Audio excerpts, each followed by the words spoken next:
Pfizer और Moderna के टीके सरकारी कोविड-19 टीकाकरण कार्यक्रम का हिस्सा नहीं होंगे, यानी सरकारी सेंटर्स पर ये टीके मुफ्त में नहीं लगेंगे। लेकिन केंद्र सरकार इन दोनों टीकों को हासिल करने में मदद जरूर करेगी।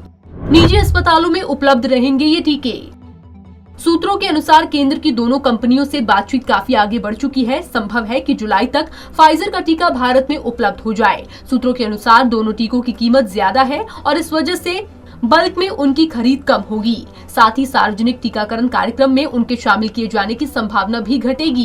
केंद्र सरकार के एक अधिकारी ने नाम न छापने की शर्त पर कहा है कि हम खरीद में मदद करेंगे, क्योंकि इन दोनों कंपनियों ने कहा है कि वो केवल संप्रभु सरकारों से ही सौदा करती हैं, लेकिन ये टीके अधिकतर निजी अस्पतालों में उपलब्ध होंगे।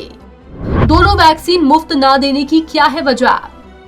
फाइजर और मॉडर्ना के टीके मुफ्त में उपलब्ध न करवाए जाने के पीछे एक बड़ी वजह कोल्ड चेन मैनेजमेंट की है। दोनों टीकों को 0 डिग्री सेल्सियस से नीचे के तापमान पर स्टोर करना होता है। ऐसा केवल बड़े अस्पतालों में संभव है। यानी अगर सरकार ये टीके मुफ्त में देना चाहे तो उसे बड़े पैमाने पर देश में कोल्ड चेन पर निवेश करना होगा।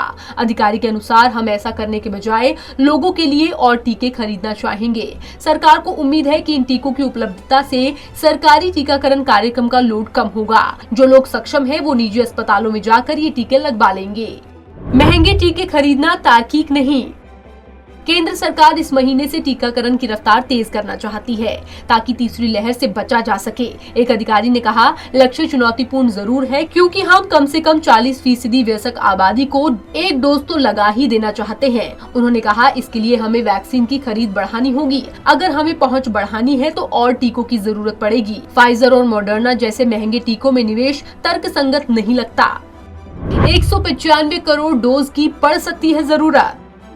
केंद्रीय अधिकारी ने कहा है कि भारत का वैक्सीन बिल 34,000 करोड़ से ज्यादा होना तय है।